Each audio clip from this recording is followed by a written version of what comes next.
오늘 우리에게 주신 하나님의 말씀 열왕기하 5장 1절부터 27절까지 말씀입니다. 열왕기하 5장 1절부터 27절까지의 말씀 이제 봉독하겠습니다. 하나님의 말씀 경청하십시오. 시리아의 왕의 군사령관 나아만 장군은 왕이 아끼는 큰 인물이고 존경받는 사람이었다. 주님께서 그를 시켜 시리아에 구원을 베풀어 주신 일이 있었다. 나아만은 강한 용사였는데 그만 나병에 걸리고 말았다. 시리아가 군대를 일으켜서 이스라엘 땅에 쳐들어갔을 때에 그곳에서 어린 소녀 하나를 잡아온 일이 저기 있었다. 그 소녀는 나아만의 아내의 시중을 들고 있었다. 그 소녀가 여주인에게 말하였다. 주인 어른께서 사마리아에 있는 한 예언자를 만나보시면 좋겠습니다. 그분이라면 어른의 나병을 고치실 수가 있을 것입니다. 이 말을 들은 나아만은 시리아 왕에게 나아가서 이스라엘 땅에서 온 한 소녀가 한 말을 보고하였다. 시리아 왕은 기꺼이 허락하였다. 내가 이스라엘 왕에게 편지를 써보내겠으니 가보도록 하시오. 나아만은 은 10달란트와 금 6,000개와 옷 10벌을 가지고 가서 왕의 편지를 이스라엘 왕에게 전하였다. 그 편지엔 이렇게 쓰여 있었다. 내가 이 편지와 함께 나의 신하 나아만을 귀하에게 보냅니다. 부디 그의 나병을 고쳐주시기 바랍니다. 이스라엘 왕은 그 편지를 읽고 낙담하여 자기의 옷을 찢으며 주위를 둘러보고 말하였다. 내가 사람을 죽이고 살리는 신이라도 된다는 말인가? 이렇게 사람을 보내어 나병을 고쳐달라고 하니 될 말인가? 이것은 분명 공연히 트집을 잡아 싸울 기회를 찾으려는 것이니 자세히들 알아보도록 하시오. 이스라엘 왕이 낙담하여 옷을 찢었다는 소식을 하나님의 사람 엘리사가 듣고 왕에게 사람을 보내어 말하였다. 어찌하여 옷을 찢으셨습니까? 그 사람을 나에게 보내주십시오. 이스라엘에 예언자가 있음을 그에게 알려주겠습니다. 나아만은 군마와 병거를 거느리고 와서 엘리사의 집 문 앞에 멈추어 섰다. 엘리사는 사환을 시켜서 나아만에게 요단강으로 가서 몸을 7번 씻으면 장군의 몸이 다시 깨끗하게 될 것이라고 말하였다. 나아만은 이 말을 듣고 화가 나서 발길을 돌렸다. 적어도 엘리사가 직접 나와서 정중히 나를 맞이하고 주 그의 하나님의 이름을 부르며 상처 위에 직접 안수하여 나병을 고쳐주어야 도리가 아닌가. 다마스코스에 있는 아마나 강이나 바르발 강이 이스라엘에 있는 강물보다 좋지 않다는 말이냐? 강에서 씻으려면 거기에서 씻으면 될 것 아닌가? 우리나라의 강물에서는 씻기지 않기라도 한다는 말이냐? 하고 불평하였다. 그렇게 불평을 하고 나서 나아만은 발길을 돌이켜 분을 참지 못하며 떠나갔다. 그러나 부하들이 그에게 가까이 와서 말하였다. 장군님, 그 예언자가 이보다 더한 일을 하라고 하였다면 하지 않으셨겠습니까? 다만 몸이나 씻으라는데 그러면 깨끗해진다는데 그것 좀 못할 까닭이 어디에 있습니까? 그리하여 나아만은 하나님의 사람이 시킨 대로 요단강으로 가서 7번 몸을 씻었다. 그러자 그의 살결이 어린아이의 살결처럼 새살로 돌아와 깨끗하게 나았다. 나아만과 그의 모든 수행원이 하나님의 사람에게로 되돌아와 엘리사 앞에 서서 말하였다. 이제야 나는 온 세계에서 이스라엘 밖에는 하나님이 계시지 않는다는 것을 알게 되었습니다. 부디 예언자님의 종인 제가 드리는 이 선물을 받아 주십시오. 그러나 엘리사는 내가 섬기는 주님께서 살아계심을 두고 맹세하지만 나는 그것을 받을 수가 없소 하고 사양하였다. 나아만이 받아달라고 다시 권하였지만 엘리사는 끝내 거절하였다. 나아만이 말하였다. 정 그러시다면 나귀 2마리에 실을 만큼의 흙을 예언자님의 종인 저에게 주시기 바랍니다. 예언자님의 종인 저는 이제부터 주님 이외의 다른 신들에게는 번제나 희생제를 드리지 않겠습니다. 그러나 한 가지만은 예언자님의 종인 저를 주님께서 용서하여 주시기를 바랍니다. 제가 모시는 왕께서 림몬의 성전에 예배드리려고 그곳으로 들어갈 때 그는 언제나 저의 부축을 받아야 하므로 저도 허리를 굽히고 림몬의 성전에 들어가야 합니다. 그러므로 제가 림몬의 성전에서 허리를 굽힐 때에 주님께서 이 일 때문에 예언자님의 종인 저를 벌하지 마시고 용서해 주시기를 바랍니다. 그러자 엘리사가 나아만에게 말하였다. 좋소, 안심하고 돌아가시오. 이렇게 하여 나아만은 엘리사를 떠나 얼마쯤 길을 갔다. 그때 하나님의 사람 엘리사의 시종인 게하시가 이런 생각을 하였다. 나의 주인께서는 이 시리아 사람 나아만이 가져와 손수 바친 것을 받지 않으셨구나. 주님께서 살아계심을 두고 맹세하지만 내가 그를 뒤쫓아가서 무엇이든 좀 얻어와야 하겠다. 그래서 게하시는 곧 나아만을 뒤쫓아 달려갔다. 나아만은 자기를 뒤쫓아 달려오는 사람을 보고 그를 맞이하려고 수리에서 내려 별일 없지요? 하고 물었다. 게하시가 대답하였다. 별일은 없습니다만 지금 주인께서 나를 보내시면서 방금 에브라임 산지에서 예언자 수련생 가운데서 2 젊은이가 왔는데 그들에게 은 1달란트와 옷 2벌을 주면 좋겠다고 말씀하셨습니다. 그러자 나아만은 드리다 뿐이겠습니까? 2달란트를 드리겠습니다 하고는 게하시를 강권하여 은 2달란트를 두 자루에 넣고 옷 2벌을 꺼내어서 두 부하에게 주어 게하시 앞에서 메고 가게 하였다. 언덕에 이르자 게하시는 그들의 손에서 그것을 받아 집안에 들여놓고 그 사람들을 돌려보냈다. 그리고 그가 들어가서 주인 앞에 서자 엘리사가 그에게 물었다. 게하시야, 어디를 갔다 오는 길이냐? 그러자 그는 예언자님의 종인 저는 아무데도 가지 않았습니다 하고 말하였다. 그러나 엘리사는 게하시에게 이렇게 말하였다. 어떤 사람이 너를 만나려고 수레에서 내릴 때에 내 마음이 너와 함께 거기에 가 있지 않은 줄 알았느냐? 지금이 은을 받고 옷을 받고 올리브 기름과 포도나무와 양과 소와 남녀종을 취할 때냐? 그러므로 나아만의 남병이 내게로 옮아갈 것이고 내 자손도 영원히 그 병을 앓을 것이다. 게하시가 엘리사에게서 물러나오니 나병에 걸려 피부가 눈처럼 하얗게 되었다. 아멘. 내 믿음은 얼마짜리인가? 라는 제목으로 하나님의 말씀 선포하겠습니다. 보상을 바라지 않고 일하는 사람은 없지요. 아무리 좋은 일, 위대한 일, 의미 있는 일을 하더라도 어적인 외적 보상도 없이 그저 마음의 자부심만이 보상이라면 사람은 결국 지치기 마련입니다. 심지어 바울도 보상을 바라보며 일을 했습니다. 그런데 그가 바라본 보상은 좀 다른 보상이었습니다. 바로 그가 죽은 이후에 혹은 예수님께서 재림하신 이후에 완성될 하나님 나라에서 받을 의의 면류관, 그것이 바울이 바라봤던 보상이지요. 바울은 하나님 나라의 실제를 믿었고 그리고 그 완성될 나라를 의심 없이 신뢰했기에 현세에서는 아무런 보상이 없지만 저 내세에서 하나님 나라에서 반드시 주실 그 보상을 믿고 그의 현실 속에서 일어나는 모든 일들을 견디었습니다. 우리가 정말로 마지막까지 최선을 다해 충성할 수 있느냐 없느냐는 결국 하나님 나라를 믿느냐 믿지 않느냐에 달려 있습니다. 하나님 나라를 믿는 사람들은 히브리서 11장에 나왔던 의로운 자들처럼 끝까지 충성할 수 있지요. 하지만 하나님 나라를 믿지 않으면 또 믿지 못하면 결국에는 이 세상에서 보상을 바라다가 그의 마지막이 추해집니다. 다른 사람의 믿음에 대해서 함부로 이야기하는 것은 섣부른 행동이지만 이제는 확실히 아니다라고 말할 수 있는 분이 있습니다. 이분이 교회에서 은퇴하실 때 말이 참 많았습니다. 당회가 정한 퇴직금보다 훨씬 많은 액수를 은행 대출까지 받아가면서 수령하셨기 때문입니다.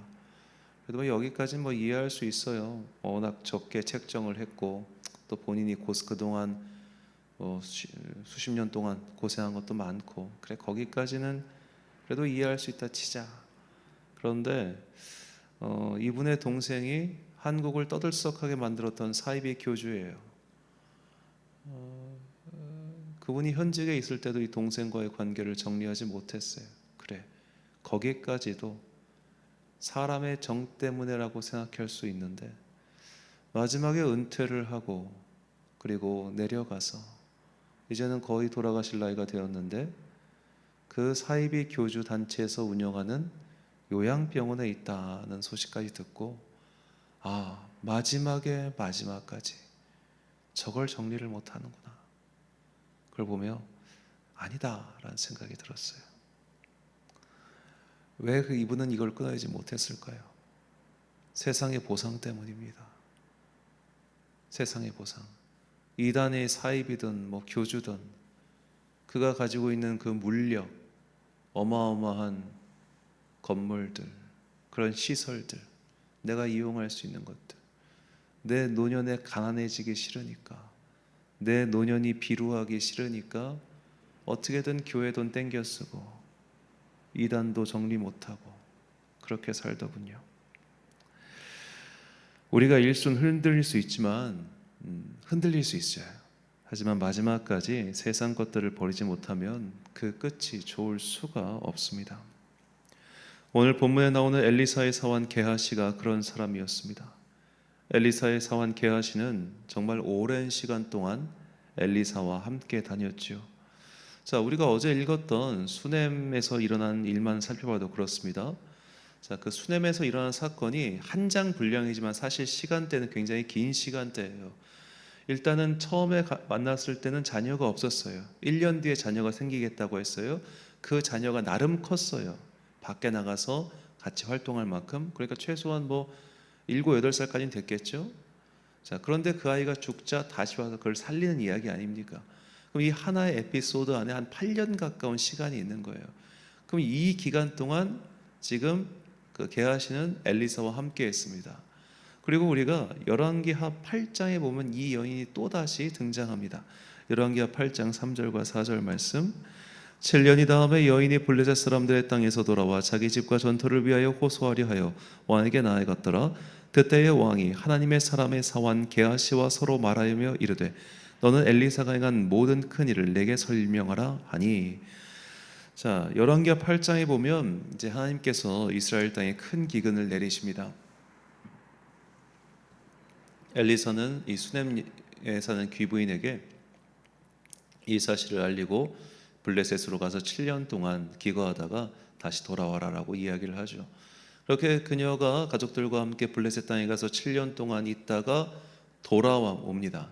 그리고 이 7년 동안 자기네 땅 집을 누군가 무단 점거하고 있었던 거예요. 그래서 왕에게 가서 재판을 신청하러 갔는데 마침 그때 이 엘리사의 사환 게하시가 왕과 엘리사가 했던 일에 대해서 이야기를 하고 있었는데 그 여인이 들어온 거예요. 그래서 이제 쉽게 재판에서 이기게 되는 과정이 8장에 나옵니다. 그럼 여기서도 또 7년이라고 하는 그 추가적인 기간이 들어갔겠죠. 아무리 적게 잡아도 게하시는 엘리사와 함께 그의 밑에서 10수년간을 동행했습니다. 10수년간을 그렇게 오랜 시간 충성스럽게 엘리사의 옆에서 온갖 기적들을 목도했죠. 어제 읽었던 4장에서는 너무나 적은 음식으로 100명이나 먹는 구약 성경판 오병이어의 기적도 체험했습니다. 엘리사와 함께했던 모든 시간이 하나님의 신비한 은총으로 가득한 시간이었습니다. 그 정도로 기적을 체험했고 그 정도로 하나님의 능력을 가까이서 봤다면 응당 그도 알았을 겁니다. 하나님께서는 우리의 삶에 필요한 모든 것들을 때에 맞춰서 다 채워주시는 그런 분이라는 것을 말이죠. 그런데도 게하시는 마지막에 이 물질 때문에 무너져요. 본문 20절과 22절 말씀. 하나님의 사람 엘리사의 사환 게하시가 스스로 이르되 내 주인이 이 아람 사람 나아만에게 면하여 주고 그가 가지고 온 것을 그의 손에서 받지 아니하였도다. 여호와께서 살아계심을 두고 맹세하노니 내가 그를 쫓아가서 무엇이든지 그에게서 받으리라 하고 그가 이르되 평안하나이다. 우리 주인께서 나를 보내시며 말씀하시기를 지금 선지자의 제자 중에 두 청년이 에브라임 산지에서부터 내게로 왔으니 청하건대 당신은 그들에게 은 1달란트와 옷 2벌을 주라 하시더이다. 자, 이렇게 은 1달란트와 옷 2벌을 요구했고 은 2달란트와 옷 2벌을 받았죠.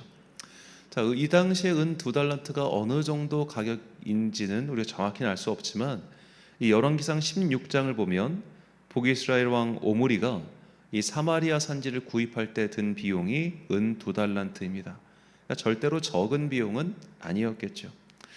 어쩌면 게하시 평생에 한 번도 만져보지 못한 금액일 겁니다. 하지만 은 2달란트가 정말로 인생을 걸만한 내 인생을 송두리째 바쳐야만 얻을 수 있는 그 정도로 어마어마한 액수인가라고 생각해 보면 꼭 그렇지만도 않은 것 같아요. 자, 왜냐하면 솔로몬이 한 해 거둬들이는 세금이 금으로 666달란트였고 스바의 여왕이 그를 찾아왔을 때 바친 조공으로 드린 게 금으로 120달란트입니다. 그러니까 금 1달란트와 은이 과연 몇 달란트로 등치할 수 있는지 정확하게는 알 수가 없지만 또 이것도 나중에 이제 열왕기 하 보면 이집트의 왕 바로 느고가 와가지고 이제 남유다를 침공하고 그 당시 전쟁을 멈추는 값으로 요구한 게 은 100달란트와 금 1달란트예요. 그러니까 이게 아마 금 1달란트보다 은 100달란트가 더 적었을 수도 있고 많았을 수도 있고, 그러니까 이건 정확하게 알 수 없어요. 고대 화폐이기 때문에. 자, 정확한 금액을 상정하는 것은 참 어렵겠지만 정말 대충 비교하자면 아마도 은 달란트는 요즘식으로 치면은 1,000만 원 단위일 가능성이 높고 금 달란트는 억 단위일 가능성이 좀 높겠죠. 물가를 정확하게 알 수는 없습니다. 워낙 고대 이야기니까. 만약에 그렇다고 가정할 때 지금 게하시는 고작 몇 천만 원에 저희가 그동안 함께였던 엘리사와의 모든 시간, 그가 체험한 기적 이런 걸 다 버린 셈이에요. 봤잖아요. 엘리사가 기가 막히게 모든 일을 통찰하고 하나님께서 지혜를 주신 것을 봤음에도 불구하고 오늘 본문에서 게하시는 엘리사 앞에서 대연하게 거짓말을 하지 않습니까? 그가 마지막에 그 몇 천만 원 때문에, 은 2달란트 때문에 그의 그동안 쌓아놓은 신뢰와 가치를 버린 거죠. 이것은 마치 은 30냥에 예수님을 팔아넘긴 가룟 유다와 똑같은 행동이죠. 수천억 원도 아니고 수백만 원의 예수님을 버린 셈이니 얼마나 어리석습니까? 그럼 이제 이들의 행동을 통해 우리의 마음을 돌이켜 봅시다. 우리는 얼마짜리 믿음을 가지고 있습니까? 게하시처럼 2달란트짜리입니까? 가룟 유다처럼 은 30냥짜리입니까? 혹은 노년에 사용할 은퇴 자금 및 노인병원 치료비 때문에 이단과 사이비를 끊지 못한 그 정도 수준입니까? 나는 얼마의 돈이 쥐어지면 믿음조차 버리고 주님 곁을 떠나겠습니까? 이 질문은 가벼운 질문이 아닙니다. 한때 목사님들 중에 생계가 어려워지면서 통일교나 신천지로 넘어가신 분들이 있습니다. 목사가 넘어왔다고 하면 그들의 정당성이 인정되니 꽤 큰 돈을 제시했고 그 돈에 넘어간 것으로 저는 알고 있습니다.